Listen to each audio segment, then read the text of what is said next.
بسم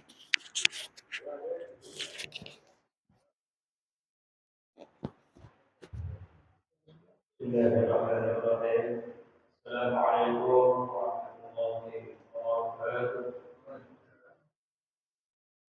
يا رب سبحان اليوم قاسنا واغفر لنا الله يا واسع الكرم يا رب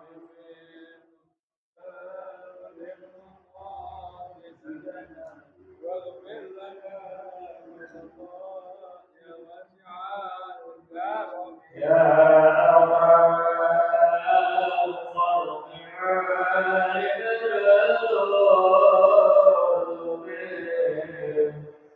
سواك على العرش العظيم يا رب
فاتحة بنية القبول وتمام كل سول ومأمول وعلى نية أن الله تعالى يفتح علينا فتوح العارفين ويفقهنا في الدين ويرزقنا كمال الإخلاص واليقين ثم إلى أرواح مشايخنا ومعلمين في الدين ومؤلف هذا الكتاب أن الله تعالى يتغشاهم بالرحمة والمغفرة وينفعنا ببركاتهم وأسرارهم وأنوارهم وعلومهم وإلى حضرة النبي محمد صلى الله عليه وسلم بسر الفاتحة.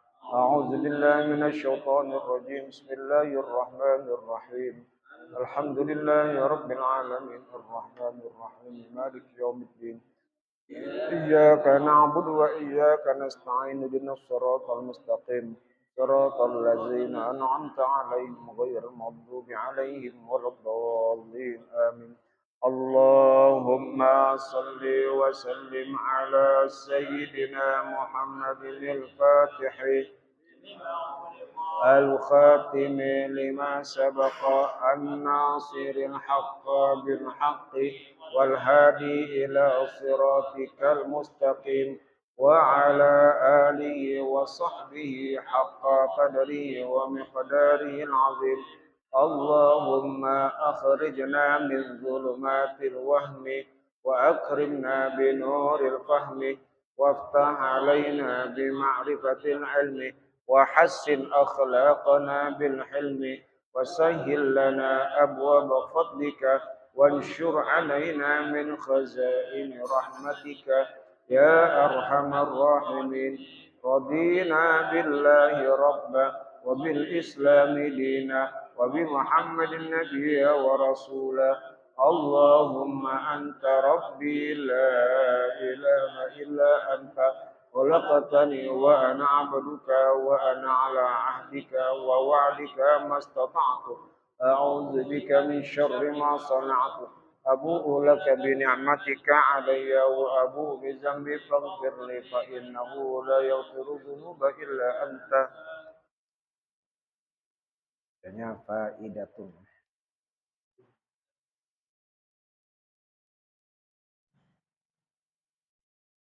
Bismillahirrahmanirrahim. Alhamdulillahi rabbil alamin. Wassalatu wassalamu ala asyrafil anbiya'i wal mursalin sayyidina wa maulana Muhammadin wa ala alihi wa sahbihi ajma'in amma ba'd. Fa inna asdaqal hadis kitabullahi ta'ala wa khairal hadi hadi sayyidina Muhammadin sallallahu alaihi wasallam wa syarral umuri muhdatsatuha wa kullu muhdatsatin bid'ah wa kullu bid'atin dhalalah wa kullu dhalalatin finnar. Wa fi sanadil muttasil ila al-imam al-muallif rahimahullahu ta'ala wa adama naf'ala nabi wa bi barakati ulumihi wa bikum fid darain amin. Qala radhiyallahu faidatun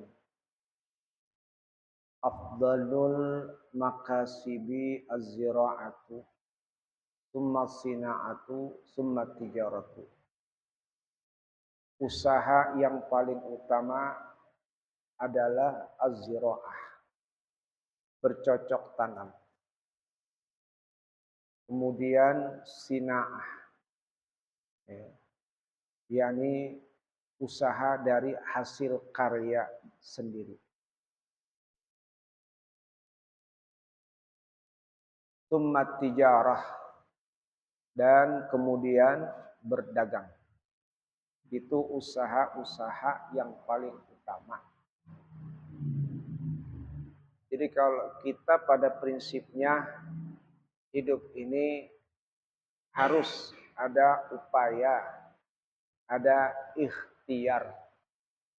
Jangan berpangku dan berharap dari kebaikan pemberian orang lain. Jangan ngarepin kebaikan pemberian orang lain. Maka disuruhlah lakukan sesuatu yang bisa membuat engkau upaya untuk ikhtiar agar pencarian dalam kehidupanmu bisa langgeng. Hidup bisa langgeng, hidup bisa baik, beribadah pun bisa baik. Maka ditentukanlah ikhtiar, usaha agar kehidupan di dunia bisa berjalan dengan baik. Makanya Islam menganjurkan jangan menjadi tukang peminta-minta. Jadilah orang yang bisa berpenghasilan dari jerih payah tanganmu sendiri. Sehingga ada satu nilai. Apa nilainya? Bahwa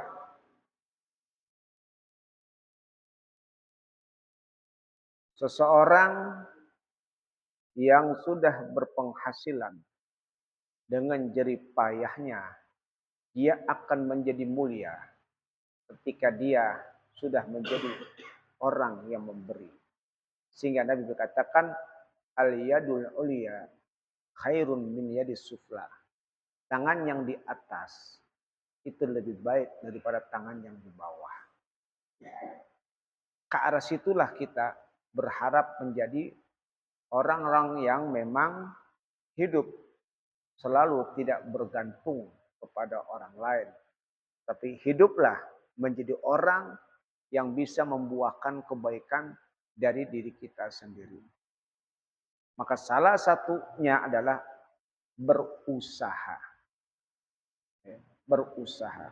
Usaha apa? Maka ada tingkatan-tingkatannya di dalam usaha. Yang pertama az-zira'ah, bercocok tanam. Tanamlah sesuatu apapun yang bisa menghasilkan dan bisa melancarkan kehidupanmu di dunia ini. Disuruh. Maka bercocok tanam itu lebih kepada usaha yang terafdal. Kenapa? Karena aqrabu ila tawakkul. Yang namanya bercocok tanam lebih dekat pada ketawakalan. Dia sudah menanam. Dia sudah bercocok tanam. Menanam pohon yang ada hasilnya. Padahal apa yang ia lakukan dari saat benih itu belum ketahuan hasilnya. Belum ketahuan. Tapi nilai ketawakalan di situ akan hadir. Ya, untuk dapat buahnya, penghasilannya sih urusan nantilah. Yang penting saya sudah lakukan ini. Dengan cara usaha yang saya sudah atur. Maka itu menjadi nilai yang lebih utama.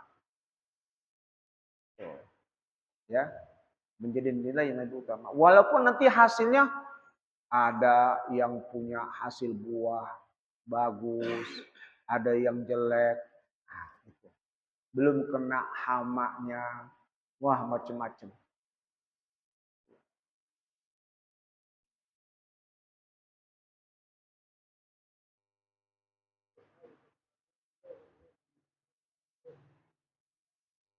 Dan di situ ada nilai sedekah. Apa yang ia sudah lakukan di situ punya nilai sedekah. Apa sedekahnya? Ya, pastinya akan dinikmati bukan hanya pada kita yang memiliki, tapi makhluk-makhluk lain pun akan andil di situ. Binatanglah yang mulai hinggap di pohonan. Itu menjadi nilai sedekah. Menjadikan tempat berteduh bagi orang lain dan binatang. Itu menjadi nilai sedekah di situ. Maka menjadi hal yang lebih utama.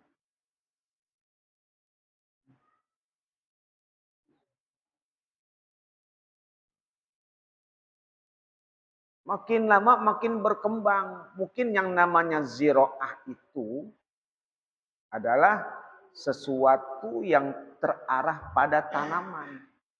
Tapi makin lama, kalau nanam mulu susah. Kenapa? Tanah udah keisi bangunan mulu. Gitu. Mau nanam di mana? Nanam kontrakan. Gitu. Agak cukup bandanya. Udah nggak muat, carilah lahan yang lain yang bisa lebih disesuaikan dengan keadaan. Ya, ziroahnya bisa dari berternak, gitu ya, ternak ikan, ternak apa kayak ternak ayam. Yang penting lahan bisa disesuaikan. Itu macam-macam. Itu menjadi usaha agar dia memiliki satu penghasilan. Yang kedua as-sinaah, yakni berkarya. Hasil tangan kita. Dari sesuatu yang tidak ada tapi kita kelola dengan tangan kita. Punya kerajinan tangan, kita olah dan bisa dijual. Apakah bikin souvenir, bikin ini sehingga bisa dia jual, macam-macam. Itu yang dilakukan. Ya. Dari hasil karya.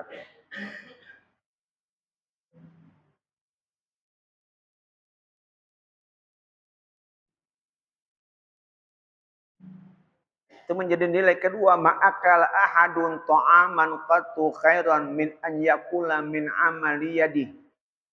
Wa inna nabiyallah Daud alaihissalam kana ya'kulu min amali yadi.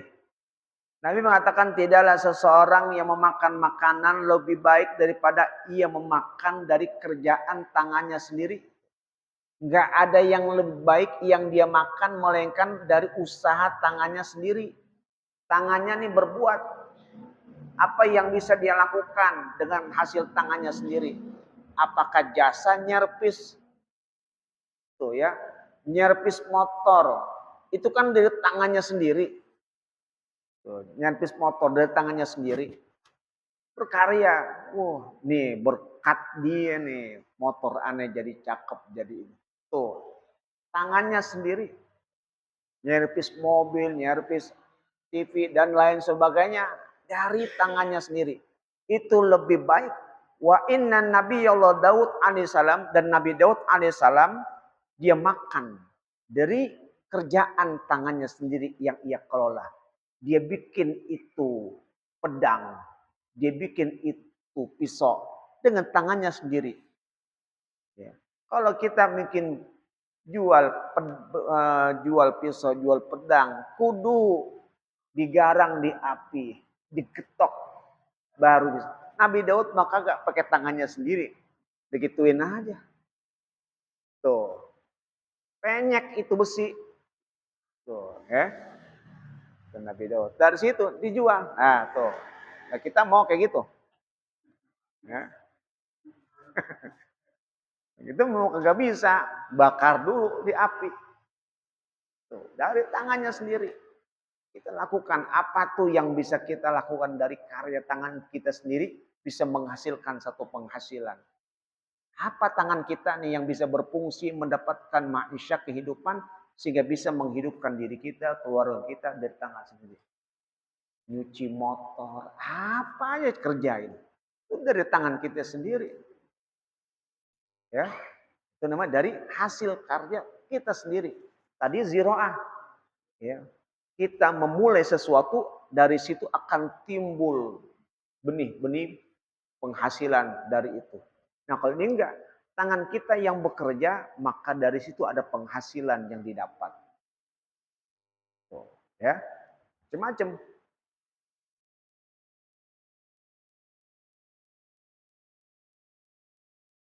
Kemudian tijarah, berdagang.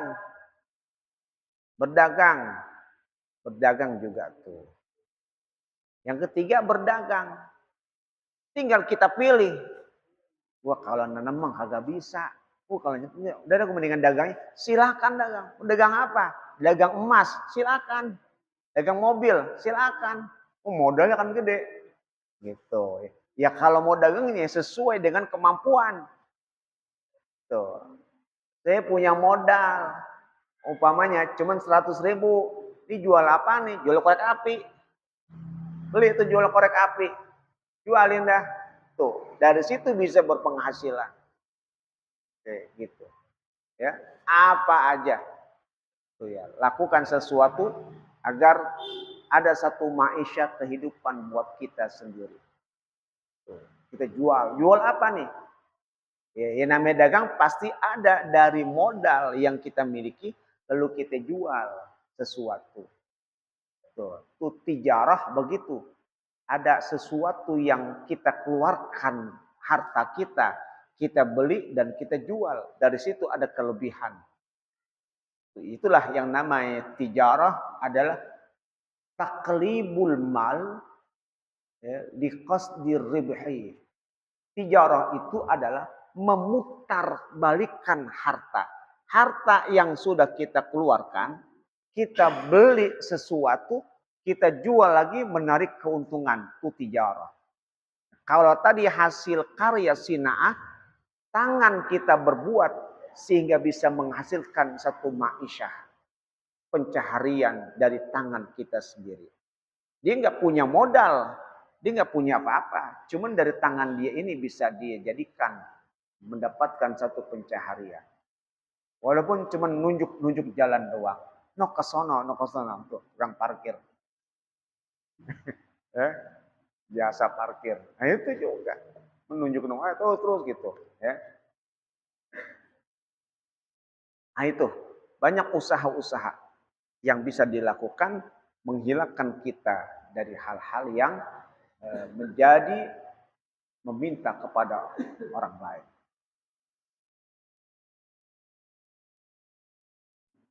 Qala jam'un, berkata sekelompok ulama, hiya afdaluha.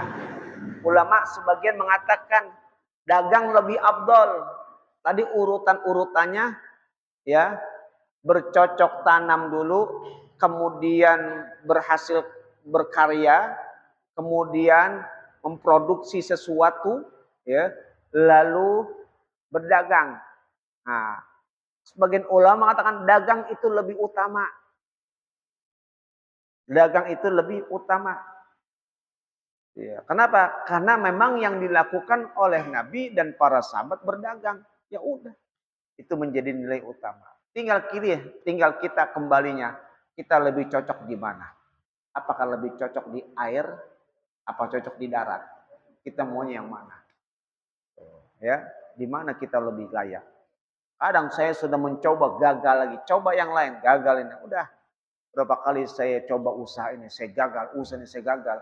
Cari ya, cari yang lain yang sesuai dengan kemampuan kita.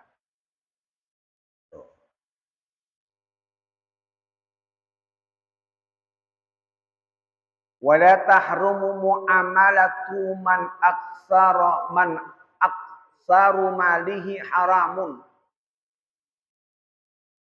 Tidaklah haram bergaul dengan orang yang kebanyakan hartanya itu haram.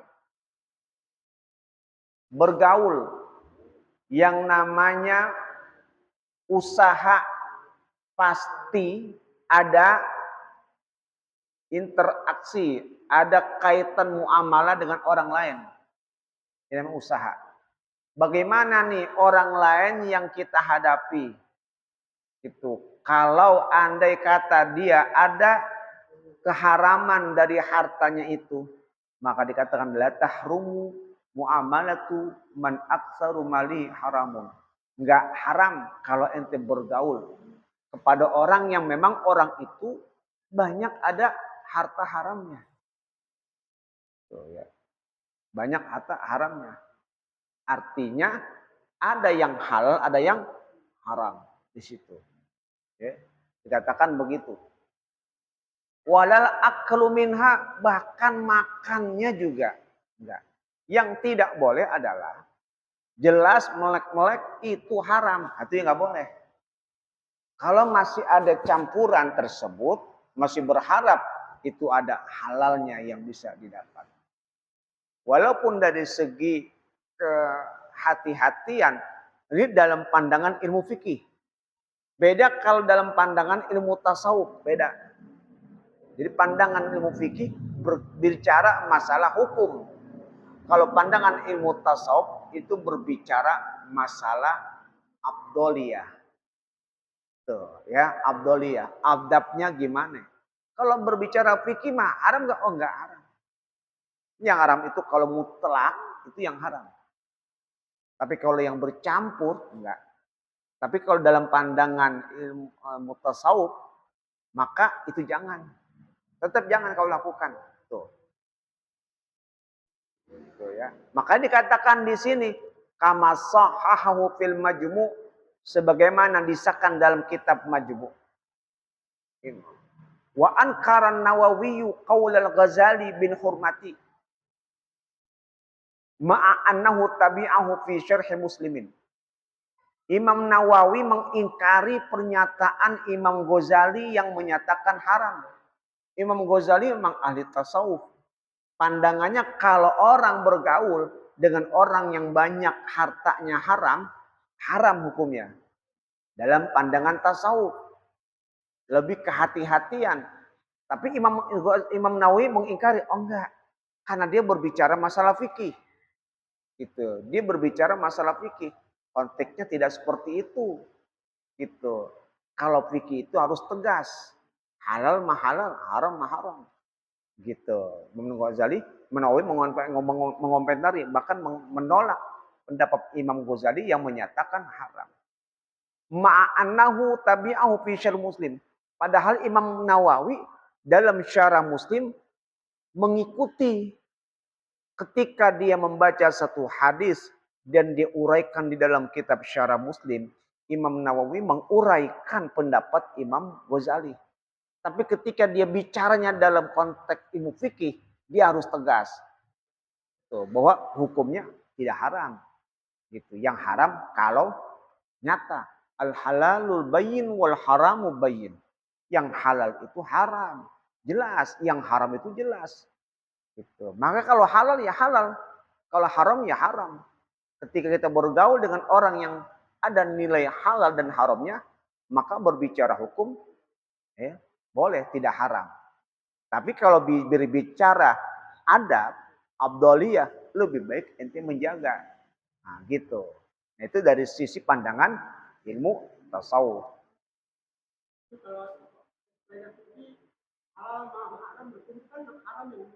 Apanya?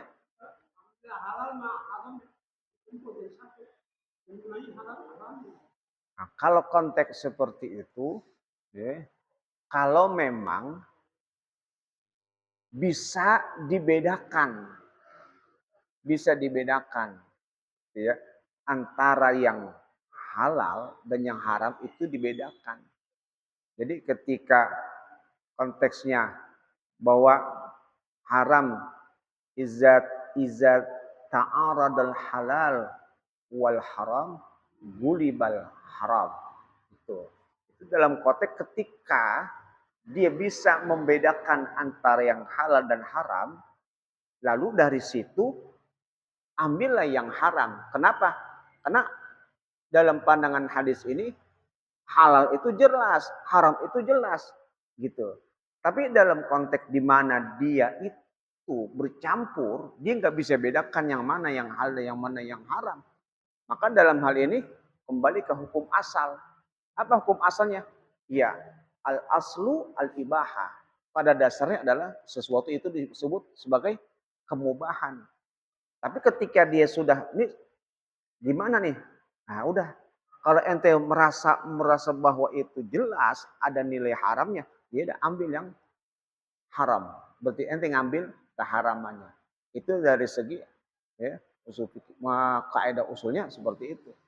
Tapi kalau dari segi ketidakjelasan, bercampurnya sesuatu yang halal dan yang haram, maka kembali ke hukum asal.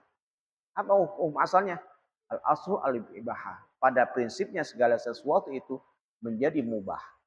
Maka ketika menjadi mubah, ya halal. Hukum jelas di situ. Tapi ketika sudah menyangkut kejelasan antara campurnya halal dan haram itu sudah kelihatan, maka ambillah yang haram. Kenapa? Karena kau sudah bisa bedakan di situ. Jadi kalau nggak bisa bedakan, ya.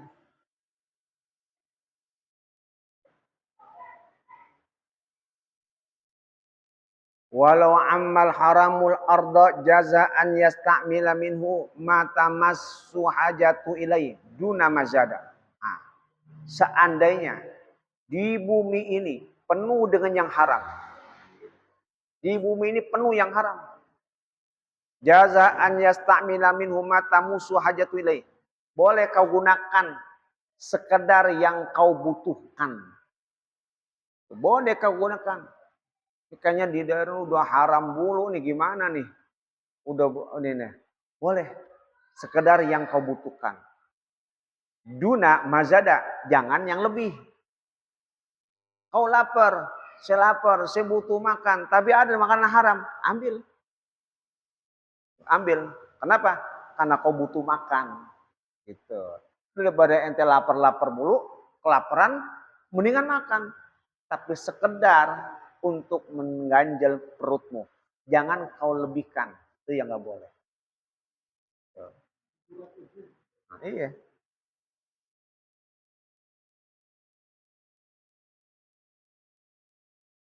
Haza in tuwuqi'a ma'rifatu arbabi. Ini kalau diharap diketahui pemiliknya. Kalau diharap.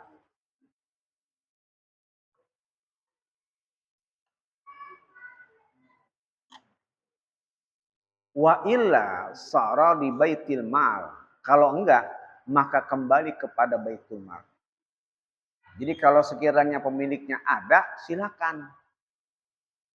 Orangnya ada, silakan. Tapi kalau orangnya enggak ada, kembali ke baitul mal. Kau minta ke baitul mal. Rumah. Ya, satu lembaga yang memang menyediakan untuk memberikan kebutuhan orang-orang yang tidak punya ke baitul mal. Wa ya'khudhu minhu biqadri ma yastahiquhu fi. Maka ambillah sekedar hak yang hakmu itu. Ambil tuh sekedar yang kita butuhkan dari baitul mal. Kama qalahu syekhuna, sebagaimana guru kami telah mengatakan seperti itu. Nah, habis tuh masalah yang usaha-usaha yang dilakukan, ya. Dari usaha itu ada yang ke arah haram, ke arah halal. Nah, nanti dilihat di situ.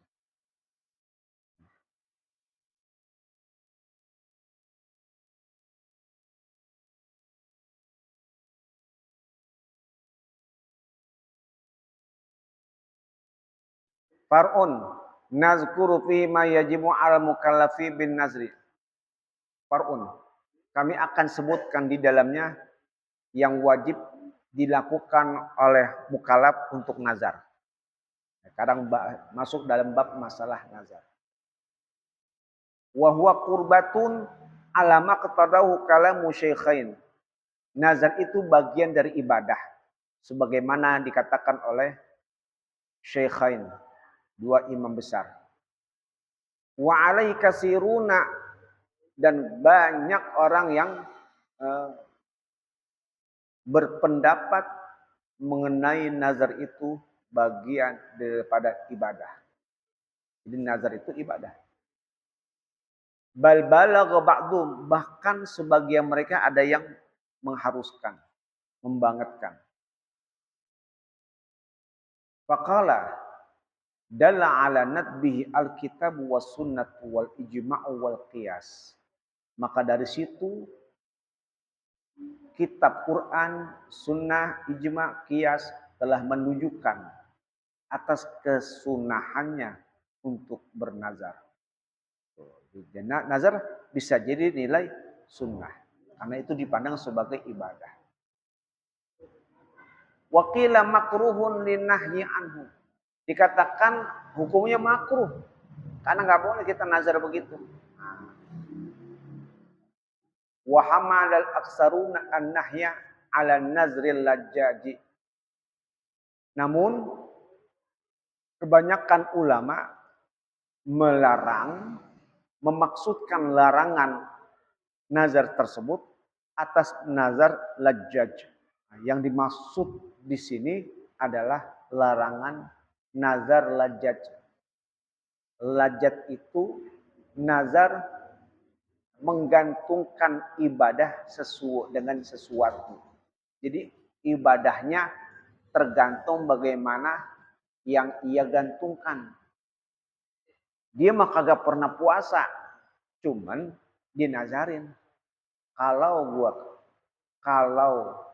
bisnis saya unggul, gol, saya akan puasa. Itu nazar yang begitu yang dalam sebagian ulama menganggap itu yang dilarang.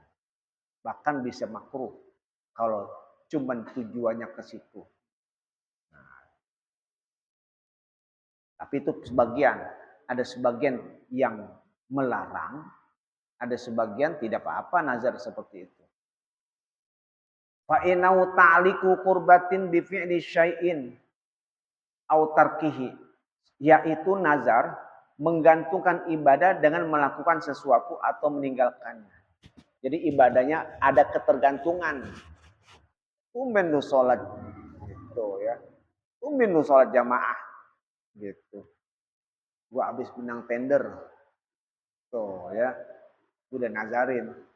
Oh, jadi lu datang kemari karena udah nazar. Mau nggak mau dah. Nah, ada yang mengatakan gitu. Ka in dakhaltud dara au illam akhruj minha falillahi alayya saumun au shadaqatun bikaza. Kalau aku masuk rumah, kalau aku tidak keluar dari rumah, maka aku akan berpuasa, akan bersedekah. Contohnya seperti itu. Ya. Kalau andai kata saya masuk ke rumah ini, saya akan berpuasa. Jadi berpuasanya kalau masuk ke rumah. Ya, kalau masuk ke rumah.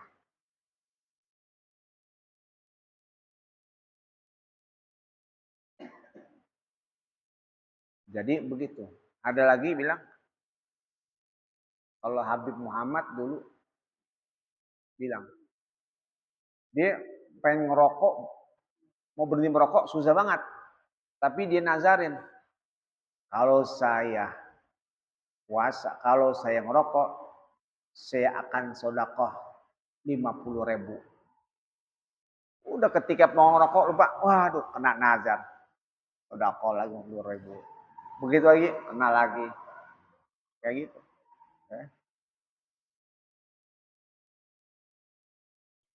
Fayatakhayyaru man dakhala aw lam yakhrut baina mal tazamahu wa kafaratu yaminin. Maka ia boleh memilih orang yang masuk atau yang tidak keluar di antara melakukannya atau bayar kifarat sumpah. Jadi orang yang nazar itu kalau sudah melakukan itu tinggal pilih. Kalau kau sudah melakukannya, maka pilih. Apakah kau luluskan nazarmu atau membayar kifarat tebusan. Contoh, kalau ternyata saya sudah menang, saya akan puasa. Pilihannya dua. Kau lakukan puasa atau kau bayar kifarat. Tuh, ya. Jadi kalau sudah ya lakukan. Saya nggak sempat lakukan, bayar kifarat sumpah. Bayar kifarat.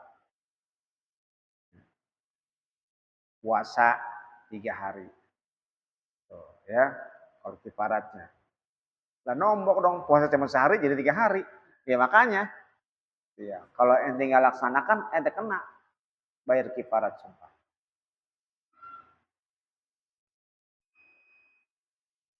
Wala yata'ayyanul multazimu walau hajjan, dan tidaklah tertentu orang yang melazimkan nazar itu walau hajjan, meskipun haji.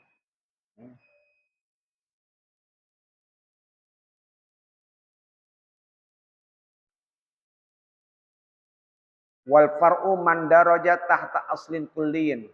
Far'u itu adalah yang tadi dikatakan far'un, sesuatu yang di bawah asal segala keseluruhan. Jadi dalam kitab Fathul Mu'in selalu ada kata istilah far'un. Far'un itu adalah cabang di bawah permasalahan-permasalahan di atasnya. Tuh, ya. Sumaqala an-nazru iltizamu muslimin wallahu a'lam.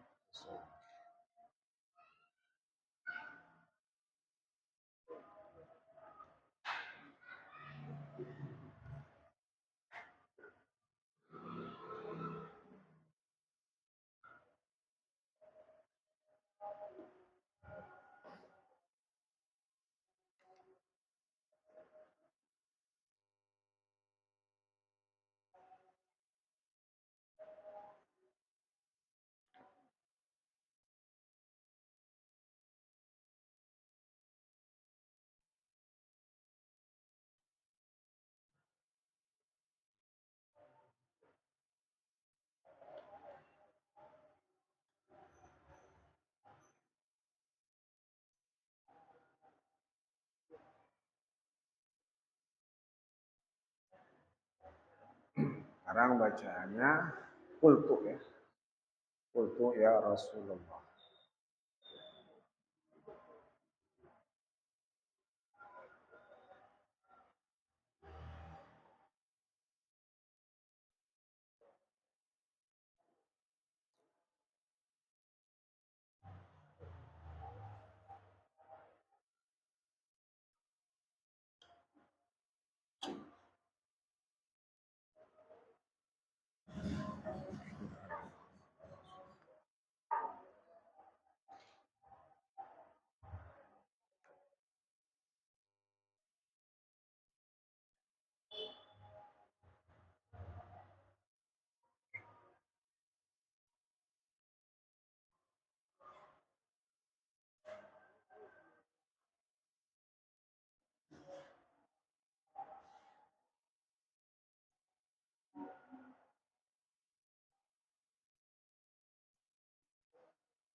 Allah.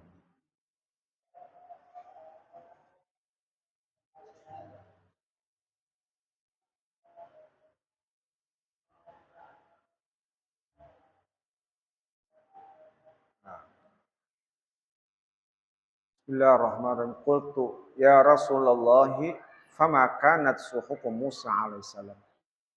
Wahai Rasul, bagaimana sih isi suhuf Nabi Musa alaihissalam? Nabi Musa ada suhufnya. Fi suhufi Ibrahim wa Musa. Suhuf Nabi Ibrahim. Maka dikata kanat ibaran kullaha. Suhuf Nabi Musa itu banyak ibarat-ibarat ya, yang mengandung makna. Di antaranya ajibtu liman aiqona bil mauti tsumma huwa yafrahu. Dalam kitab, dalam suhuf itu Allah mengatakan, ajibtu liman ayqana bil maut. Aku heran orang yang yakin mati tapi dia masih gembira aja. Aku heran.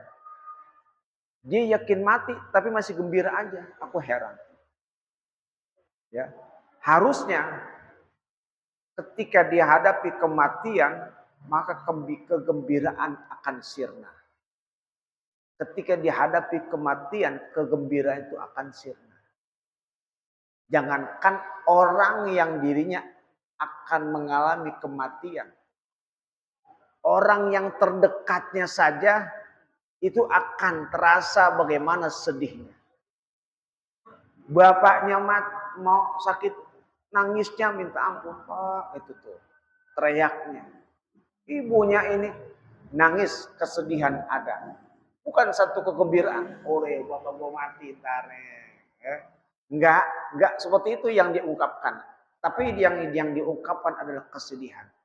Orang lain yang mati, ya, maka orang yang terdekat akan timbul rasa kesedihan, bukan kegembiraan.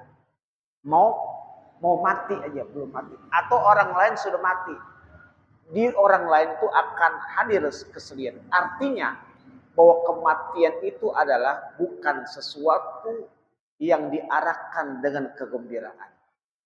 Dirinya pun begitu. Ketika dirinya mendapat, ya, info dari dokter, umur bapak tidak berapa lama lagi. Dia bingung juga, aduh gimana nih. Jadi umur saya nggak lama dok, iya. Jangan gitu dong dok, obatin dok. Tuh ya. Tuh, berpikir begitu tuh, gimana ntar nih. Tuh. Artinya kematian adalah sesuatu yang tidak identik dengan kegembiraan. Orang mau ngadain acara kematian, gak mungkin ceramahnya tentang pernikahan. Kan kagak cocok. Orang acara pernikahan ngomongnya masalah kematian, itu kagak cocok. Gitu ya. Jadi kematian tidak identik dengan kegembiraan. Makanya Allah heran. Aku mah heran. Orang yang yakin mati tapi masih aja mikirin kegembiraan. Aku heran. Kenapa? Kegembiraan yang kau cari, kau raih dalam kehidupan dunia ini, ya, itu adalah satu kegembiraan yang kau rasakan di dunia, bukan kegembiraan yang kau rasakan di akhirat nanti. Itu ya. Maka orang yang yakin mati seharusnya dalam kecintaan pada perkara duniawinya tidak akan selebar ia mengharapkan merasakan kebahagiaan. Enggak, gue mah gak bakal bahagia urusan dunia. Kalau gue udah mati apa nanti? Makanya apa yang Nabi katakan, uzkuru hadimal lazat. Ingatlah sesuatu yang meruntuhkan kenikmatan. Apa? Wa huwa dzikrul maut. Aksiru, perbanyaklah mengingat sesuatu yang meruntuhkan kenikmatan. Apa? Wa huwal maut, yaitu mati. Jadi Allah heran tuh. Ini orang ketawa aja. Ini orang seneng banget. Lu nggak tahu tuh malaikat udah nunjukin. Kau bakal mati. Tertawalah kau sepuas-puasmu. Nanti kalau sudah ajal menjemput, apa yang bakal kau hadapi nanti dengan amalmu itu. Ya, malaikat aja ngancam kayak gitu. Tertawalah kau sepuas-puasmu. Tapi ingat nanti ketika ajalmu sudah nyampe, kau pasti akan merasakan kesedihan dan tangisan. Ya. Jadi intinya adalah janganlah terbuai dengan kebahagiaan dalam urusan duniawi. Kalau kita yakin kematian itu pasti ada. Jangan terbuai dengan kenikmatan, kebahagiaan urusan duniawi. Kalau kita yakin kematian itu ada. Tapi nyatanya kita yakin mati itu pasti. Maka jangan terbuai dengan kesenangan, kebahagiaan, kenikmatan dalam urusan dunia. Sehingga membuatnya orang jadi lupa. Karena kenikmatan, kebahagiaan dunia, efeknya adalah syahwat. Dan syahwat itu bisa melupakan urusan akhirat. Ibadah jadi malas terus kayak gitu. Ajibtu liman ayqana bin nari tsumma huwa yadhaku. Aku heran orang yang yakin dengan api neraka tapi dia masih ketawa-ketawa aja. Allah heran, ya. Dia yakin bakal ada api neraka, tapi kok dia masih ketawa-tawa aja, masih nggak peduli. Api neraka masih dia nggak peduli. Padahal kau yakin api neraka ada? Iya. Kenapa kau masih berasa ya masih ketawa saja, kau masih puas-puasin ketawamu itu? Merasa terus saja. Kau nggak mikirin. Seharusnya ketika orang dihadapkan dengan siksaan yang begitu besar dan menyakitkan, pastinya dia itu akan mengurangi rasa tawa. Udah dah, lu jangan ketawa, pikirin nih. Kita bagaimana supaya bisa selamat? Kita dalam keadaan terdesak, lagi dalam keadaan susah. Teman kita ngajak bercanda, pasti kita omelin. Lu bukannya mikir gimana nih supaya bisa selamat? Tuh. Ini kita omelin teman kita. Ini jangan ketawa-tawa aja lu. Ini gimana caranya? Kita sempat omelin. Kenapa? Dalam urusan susah, nggak sempat kita untuk mikirin ketawa. Begitulah kalau kita yakin sudah akan ada api neraka yang bakal dihadapi dan kita sendiri nggak tahu masuknya neraka atau tidak, maka jangan terbuai dengan banyaknya tawa yang membuat engkau jadi lupa untuk mempersiapkan di tempat manakah, nerakakah atau syurgakah. Ajibtu liman ayqana bil qadari tsumma huwa yansibu. Kata Allah, aku heran orang yang yakin dengan qadar, dengan takdir Allah, tapi dia masih mau capek-capek. Aku heran, kau yakin dengan takdir Allah? Iya. Rezeki yang sudah Allah tentukan kau yakin? Iya. Lalu kenapa kau masih capek, masih mau capek-capek aja? Gitu. Kau cari usaha dari pagi sampai sore, sore ketemu malam terus saja. Kau yakin takdir itu Allah yang tentukan? Rezeki itu Allah yang tentukan, mati itu Allah tentukan. Yakin. Lalu kenapa kau masih ngurusin capek urusan duniamu saja? Tuh, Allah heran. Kau yakin bahwa takdir Allah ada, tapi masih mau dibikin capek sama urusan dunia. Tuh, harusnya, udah nggak usah capek. Urusan dunia dia mau capek, urusan akhirat dia gak mau capek. Suruh sholat dia malas. Suruh ngaji, dia malas. Tapi kalau urusan kerjaan, dagang, dan lain sebagainya, dia mau capek-capek. Kan terbalik. Gitu. Apa yang kau kejar, itu rezeki yang sudah Allah tetapkan. Dapat dan tidaknya sudah Allah tentukan. Walaupun rezekimu ada di kepala singa, maka kalau memang itu sudah rezekimu, pasti akan datang kepadamu. Ya. Burung nemplok di atas kepala singa. Menurut kita, ini mah bukan rezeki kita. Bagaimana kita bisa ngambil? Belum tentu. Bisa tahu burung itu terbang dekat kita jadi milik kita. Itu kan akal rasionya seperti itu. Ajibtu liman ra'ad dunya wa taqallubaha bi ahliha tsumma tuma'anna ilaiha. Aku heran kata Allah. Orang yang melihat dunia dan bolak-baliknya dengan ahli dunia, lalu dia tenang-tenang saja dengan dunia. Aku heran kata Allah, orang yang yakin dunia, aku heran orang yang lihat dunia dan berbolak-balik dengannya. Lalu dia tenang-tenang saja. Padahal dunia itu mah bakal kita tinggalin. Kok kenapa nyaman begitu? Gitu. Kau kenapa merasa nyaman? Itu kan bakal kau tinggalin. Gitu ya. Jangan merasa nyaman di situ. Dia bakal kau tinggalkan.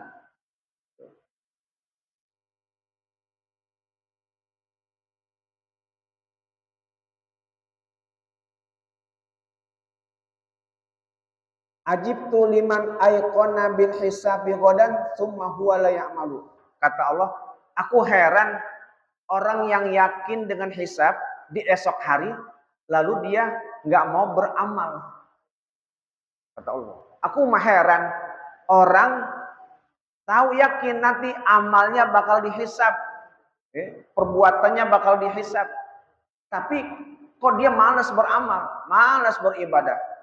Nanti Anda hidup di dunia, semua amal yang Anda lakukan pasti bakal dihisab di akhirat, di hari kiamat nanti. Yakin? Yakin. Kalau yakin, kenapa Anda malas beramal? Kenapa Anda malas beribadah? Toh nanti umurmu bakal ditanya, kemana saja kau lakukan. Umur diberi panjang, bakal ditanya umurmu. Apa yang sudah kau lakukan sepanjang umur yang sudah diberikan? Apakah manfaat atau tidak? Manfaat atau tidak? Itu bakal ditanya. Ya, apa yang kita lakukan bakal ditanya. Kemana nih kita ngapain tuh? Ya, bakal ditanya. Nah, makanya di sini ada banyak perkara-perkara yang Allah sendiri heran ketika melihat hambanya seperti itu. Heran, ya.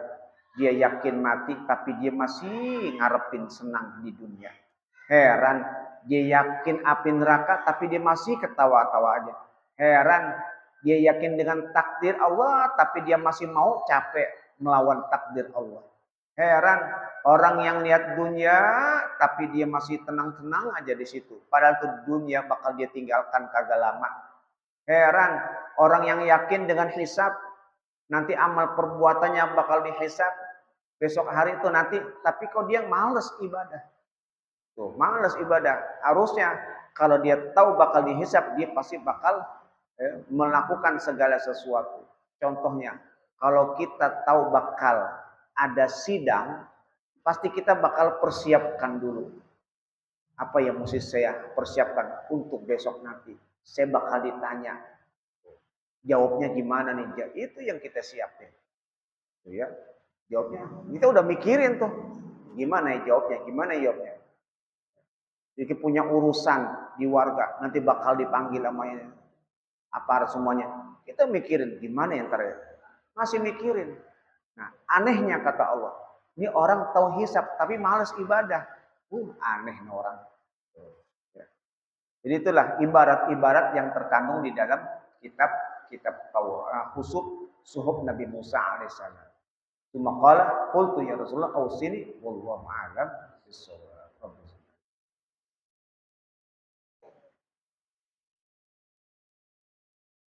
Bismillahirrahmanirrahim. Alhamdulillahirabbil alamin. Hamdan yuwafi ni'amahu wa yukafi'u mazidah. Ya Rabbana lakal hamdu wa lakal syukru kama yanbaghi li jalalika al-karim wa 'azim sultanik. Allahumma shalli ala sayyidina Muhammad wa ala ali sayyidina Muhammad.